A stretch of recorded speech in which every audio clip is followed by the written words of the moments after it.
Welcome back to Chat Like a Native. Now, if you speak English well, you probably focus a lot on being grammatically correct. And that's important, of course. Mm. But, in today's workplace, just being correct often isn't quite enough, is it? No, not really. Mhm. We're seeing this need to move beyond language that's simply right to language that actually builds trust, that people believe in. Exactly. Trusted English. That's really what we're diving into today. Yeah, we're calling it office diplomacy. Mm. It's about those maybe subtle shifts in how you communicate, things that make sure your colleagues, whether they're sitting right there or maybe, halfway across the world, feel respected, feel informed. And crucially, feel ready to work with you, not against you. Precisely. So today we're going to give you some really specific, actionable communication moves, things you can use like today. Right. Tools for your emails, for meetings, even those trickier, sensitive conversations. Things that help build that professional trust almost instantly. So let's jump right in. Let's start with situational awareness. We need to adapt our language on the fly, right? So we're talking about this idea of a 30-second room scan. Exactly. This isn't some abstract theory. It's like a quick, practical audit you run the moment you join a call or even before you hit send on an important email. Okay, so how does it work? What are we scanning for? Right. So there are four key questions, kind of checkpoints for this scan. First one, formality. Formality. Okay. Just, look around, virtually or physically. Are people saying, hi, team? Or is it more like, dear colleagues? Ah, so you match the level. You have to match it. If everyone's using really casual greetings like, hey, all, and you Yeah. come in with super formal language, Ah, it can create a bit of distance. Feels off. yeah, you sound like you're not quite part of the group yet. Okay, makes sense. Hmm. What about the rhythm? Good point. That's pace. Is the discussion moving really fast? Short turns? People maybe even jumping in a little? Okay. If yes, then keep your points concise, punchy. But if it's slower, maybe more deliberate, with those, thoughtful silences, then you need to respect that silence, right? Don't just jump in. Exactly. You have to let those pauses happen. Rushing can seem nervous or like you're not valuing their thinking time. That's a really powerful insight, respecting the silence. Okay, third checked. Third is decision style.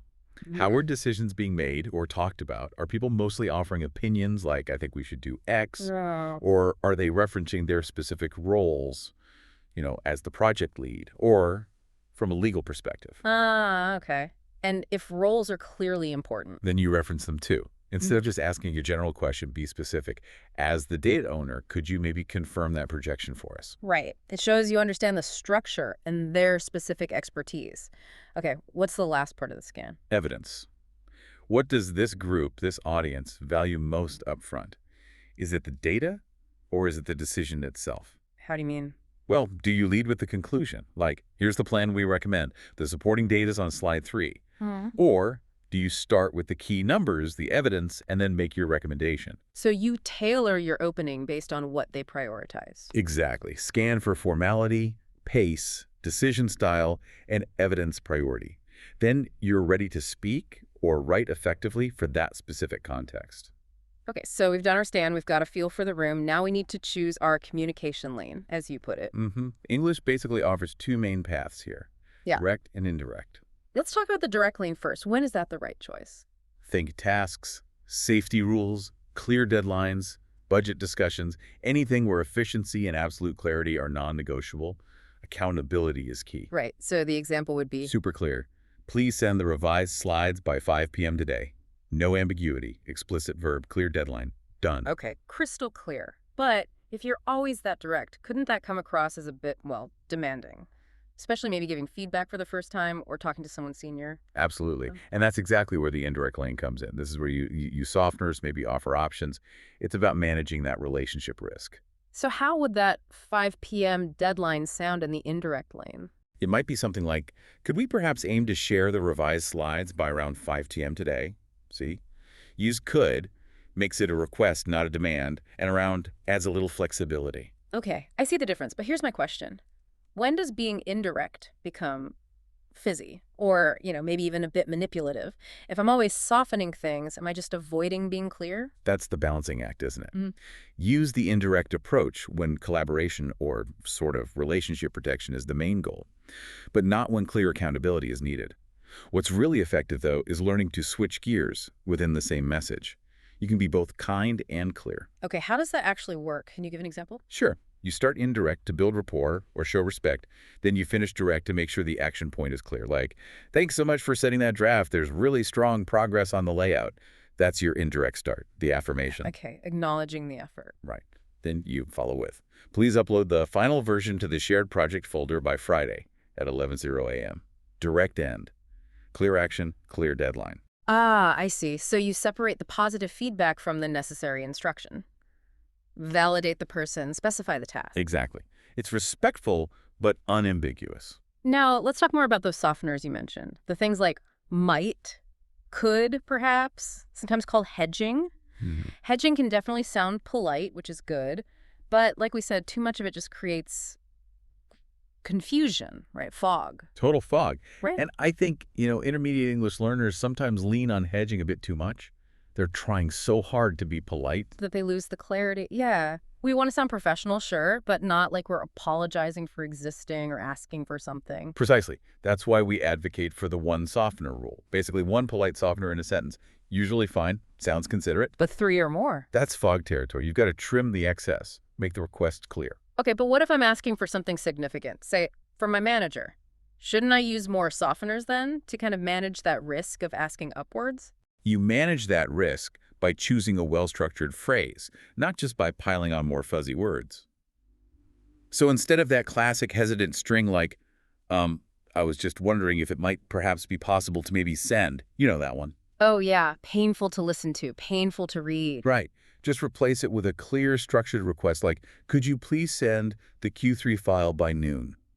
You only needed one softener there, could, to make it polite and respectful. Okay. Or using specific softening phrases. Yeah, like, it looks like. Wow. That's a gentle way to state an observation. Mm. Or, could we consider? That invites discussion rather than demanding a change. Use them strategically, not randomly. Yeah, we've all gotten those emails where you have to read it 3 times just to figure out what they actually want. That's a fog we need to cut through. Okay, let's shift gears slightly. Let's talk about the small things that build massive trust. We call them micro-affirmations. Micro-affirmations. Okay, these are the little signals. Exactly. Tiny signals, verbal and nonverbal, that make all your carefully chosen English actually land better. Especially important in virtual settings. Right, because we lose so much body language online. What kind of nonverbal cues work well? Well, one subtle one is making eye contact at what you might call comma moments. Comma moments. Yeah, don't just wait until the very end of your long sentence to look up and check in. Ah. When you finish a clause or present a key piece of data, just a quick glance up. Ah, it's like a mini check-in for understanding. Shows you care if they're following. Exactly. It signals engagement, not just waiting for your turn to talk again. And on audio calls where there's no video, then verbal affirmations are key, right? Like the equivalent of a nod. Absolutely crucial. Simple phrases like, got it, or okay, makes sense, or thanks for flagging that. Those little acknowledgments. They Yeah. do so much to create a psychologically safe environment. They encourage people to actually share concerns early instead of, letting problems fester. And saying something like, that's helpful context, really makes the other person feel heard, doesn't it? It validates their contribution instantly. Okay, let's move into probably the highest stakes area, live meetings, especially when things get busier, maybe a bit tense. Often, just getting into the conversation smoothly without seeming like you're interrupting rudely is a challenge. It really is. The key is using what we call anchor phrases. You need to signal where your point connects to what's already being said. Anchor phrases, like what? Don't just jump in with my idea is. Instead, try something like, just to build quickly on that point about the budget, or adding to what Sarah said, or maybe from the data side, I have a point that supports that. Ah, so you explicitly link your contribution. Shows you are listening and respecting the flow. Precisely. That situates your comment logically and politely. Okay, that's how to get in. But what about when we need to disagree? That feels like a minefield, especially in a second language. It's so easy to sound aggressive, like saying, you're wrong. Rule number 1, disagree with the idea, never the person. Always try to build a bridge before you introduce the critique. Build a bridge. Instead of a flat contradiction, try phrases like, I definitely see the benefit of that approach. My main concern, though, is, or maybe, that's an interesting perspective. The data I'm looking at seems to suggest a slightly different trend we should probably consider. So you acknowledge the value first, then pivot to the concern or the alternative data. Focus on the substance. Keep it focused on the content, the evidence, the shared goal, not on winning or being right. Okay. Now, another really high-risk area, giving feedback. Performance feedback, project feedback. It's tough. We need structure. Yeah. You mentioned the SBI plus ask pattern. Yes, this is incredibly useful because it strips out a lot of the emotional judgment. SBI stands for situation, behavior, impact. And then you follow with a clear ask. Situation, behavior, impact. Ask, so it's factual. Very factual. You're describing what happened, not assigning blame or motive. Can we walk through that example you gave just to make it super clear for everyone listening? Sure, so you anchor it in specifics. In yesterday's client call, that's the situation. Yeah. We ended up switching the scope discussion twice right in the middle of the call without really prepping the client. That's the specific behavior. Objective description. Got it. No judgment there, just what occurred. Right. Then the impact. And afterwards, the client sounded pretty uncertain about our commitment to the original timeline. Or maybe about the pricing, whatever the direct consequence was. Okay. Clear link between behavior and outcome. And then the ask. The ask is future-focused and collaborative. For the next client call, could we make sure we lock down the scope internally before we start talking about pricing? Ah, I see. It's brilliant because it isolates the specific behavior, shows the clear impact, and then immediately proposes a concrete positive step for next time. It makes the feedback much easier to hear and act on. Exactly. It feels constructive, not critical. And flipping that, what if we're the ones receiving feedback like that? How do we handle it gracefully? Well, the internal goal is lower your heart rate, raise your learning rate, try to fight that defensive instinct. Easier said than done sometimes. True. But externally, a few key phrases really help. Something simple like, okay, thank you for the direct note. Shows you've received it openly. And then maybe ask for specific. Yes, asking what would good look like next time. Or could you give me an example of how I could have handled that differently? That signals you're focused on improvement, not on arguing. Right. Shifts it immediately to problem solving. Okay, let's move to written communication, emails, chat messages. So many misunderstandings happen here because the tone is hard to read. Tone is definitely a big one. But structure helps immensely, too. It starts right with the subject line. The subject line needs to do more work than just update. Way more work. Don't just write project update. Be specific. Is it just information? Then maybe FYI, Q3 marketing report summary. Doesn't need action. Then specify who and when. Action, ASHA. Draft contract review by EOD Friday. Or, if it's a decision needed, approve. Vendor A versus B, decision needed by Wed 3 p.m. So you tell the reader immediately what's required of them, or if it's just for their information. Saves everyone time. Exactly. It sets the expectation up front. I remember a colleague getting an email subject, quick question. Oh no, let me guess. It turned out to be this massive, complex financial query that took hours. That wasn't a quick question, and it actually sort of damaged trust because the subject line was misleading. Yeah, that's a classic example. Okay, subject lines are key.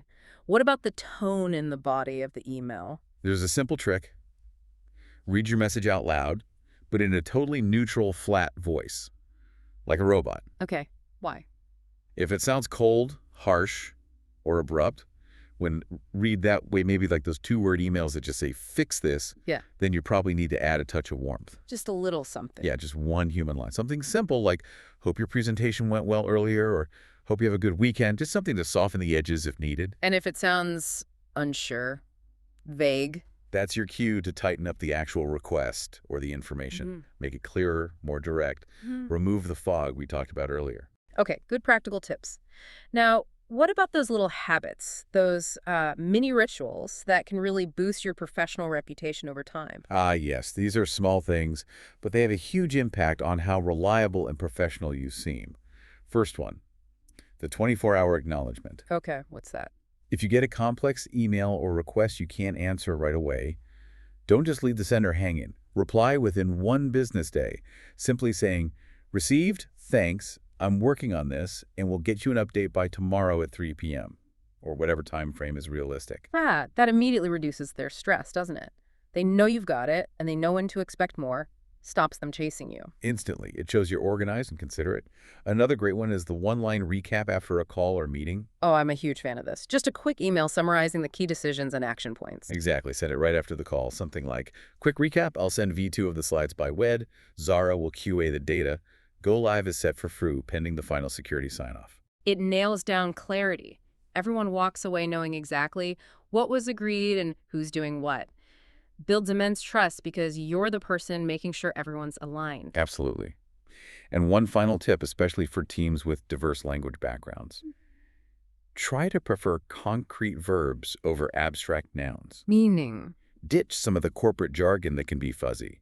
Instead of relying heavily on words like alignment, synergies, leveraging, try to use clearer, more direct verbs. Like decide, ship, test, approve. Exactly. Concrete actions are usually easier to understand across language barriers. Ultimately, clarity is probably the highest form of professional respect you can offer. Whoa, that's a fantastic collection of practical tools. From that initial 30-second room scan to choosing the right direct or indirect lane, managing softeners. It really is about making your English not just correct, but actively trusted. That's the goal. Being understood is good. Being trusted is better. So as we wrap up, any final thought for our listeners to take away? Something to help them prepare for that next potentially tricky conversation. Yeah, there's a quick 2-minute prep strategy I find really helpful for high-stakes interactions. You need to define 4 things beforehand.